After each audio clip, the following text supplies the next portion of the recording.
Hey YouTube, Matt and Roy back once again. Well, here's something kind of interesting that I picked up when we went to New York this past week. On the way out, we went through this little town called Shenango Forks. And right outside of that was a community garage sale. When I say it was a community garage sale, it was 4 houses on one street, but that's kind of what goes for a community sale up in that area. The first one I went to is where I picked up that 15-inch Dell monitor. I didn't really show that one being tested because I'm pretty sure you guys are getting tired of those videos now. Nobody said anything, but I think we've done enough of those for a while.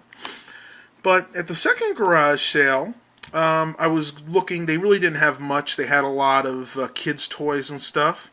But in a box with a bunch of cords, I found this.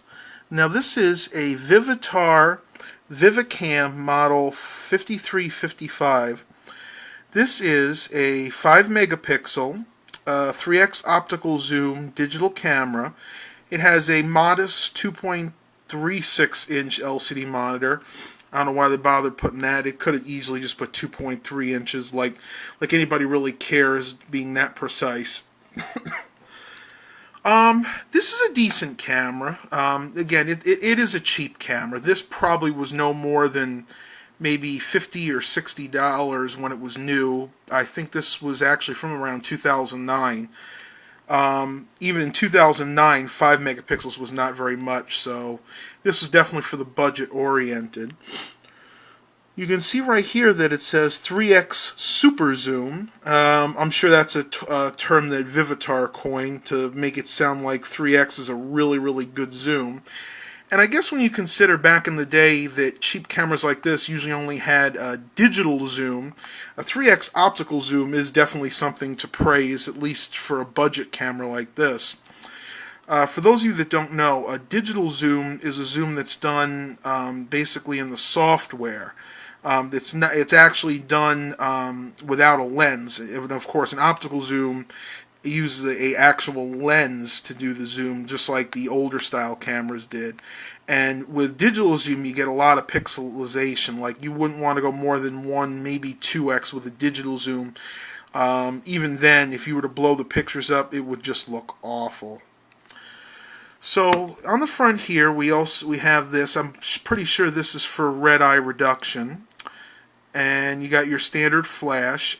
This camera does a decent job taking pictures at night. This is actually a strobing flash, so when you take a picture, this is like one of my older Sonys. It'll actually blink a couple times to give you the right amount of light for the exposure. Very surprised for that. I wouldn't have expected that kind of feature in this camera. On the bottom here, you have the standard tripod mount. Will work with any tripod. Over here, you have the battery door. It takes 2 AA batteries, as you probably expect a camera like this would. And it has a SD card slot, of which I have a 4 gigabyte micro SD card in a regular SD card adapter in here.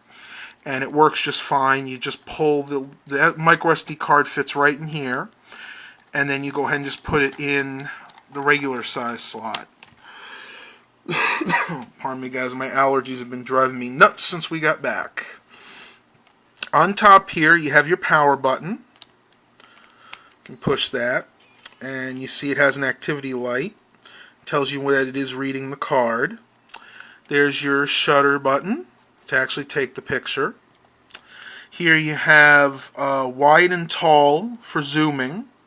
Pretty nice placement for that. I was really surprised. Again, there are a lot of features on this camera that I really do like, especially considering, again, it is a budget-oriented camera.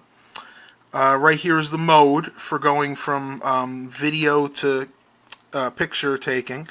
It is only VGA resolution, so you will not see me using this for a video unless I'm in a pinch.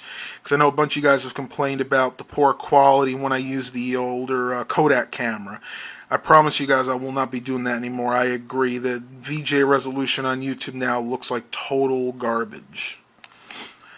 So we'll bring that back to the photos. Here you have your photo wheel, like I would call it. This top part is for your scenery mode. You push that.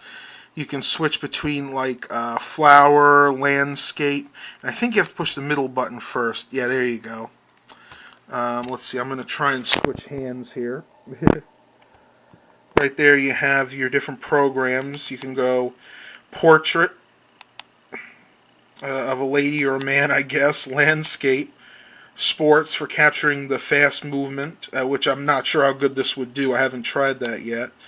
Night portrait, night scene, candlelight, fireworks. That's interesting because I do film fireworks when we go to the Grand Illumination in Williamsburg. Might have to try that and see how it'll take pictures of those fireworks. Text. Now that's one I've never heard of before. Capture an image that contains black and white subjects like printed documents. That's interesting. I've never actually seen that in a camera before. Sunset, sunrise. Skip one there. Splash water, water flow, snow, beach, and pets. So a lot of different scene modes in this. I'm really surprised. This here is for your flash, on, off, and auto. This one is timer and trash, depending on which mode you're in. And I'm not sure what that other one is. Let me go back to the regular one and see what this does. Oh, that sets your exposure. Okay, you can set your exposure manually. Your ISO, that is. Okay, down here you have your menu button. Standard menu functions, the size of the picture, which this goes up to 5 megapixel. Quality, which I'm going to put to fine. I don't know why that's on normal. If it is put to fine, it will definitely use more space on the card. That's why you'd have that maybe down a little bit if you have a small card. But I have a 4 gigabyte SD card in there, and it would take forever to fill that up with a 5 megapixel camera. The color, the white balance, and the ISO, which with this kind of camera, those two I'll usually let it set automatically because it'll do a better job than I can just guessing as to where it needs to be set. Metering, I'm not sure what that is. I'm not sure. Sharpness and saturation, again that has to do with the picture quality. Moving over here, we have the date if you want it printed on the photo. I do not, so I'm going to turn that off. Digital zoom. Again, we were talking about that earlier. That one I am going to turn off because I don't use digital zoom at all. If I need to zoom in further, I'll just use a different camera.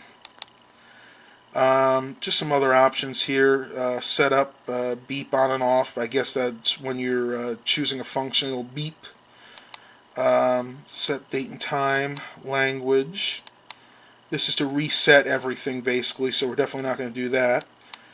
LCD brightness. Let's see. Auto off, that's nice, that won't hurt your batteries. AE flicker, that's probably for taking video. 60 Hertz is pretty much what all TVs are now, so I'm going to keep it at that. And a full system reset. So that's about it for the main features of this camera. What I'm going to do is take a few pictures, and right at the end of this video I'll show you the quality of the pictures that it takes. So let's see, what's a good thing to take a picture of here? Take a picture of this right here, see what it does. And let's see, we can take a picture of my chipmunk posters too. It's a little dark, but it'll do. And let's go ahead and also take a picture of my collection here. And I think you guys can see the strobing effect. Now it's pretty dark in here, so the pictures may not come out perfectly, but we'll see what happens. So this again has been a review of this Vivitar ViviCam, and if this will focus, model 5355.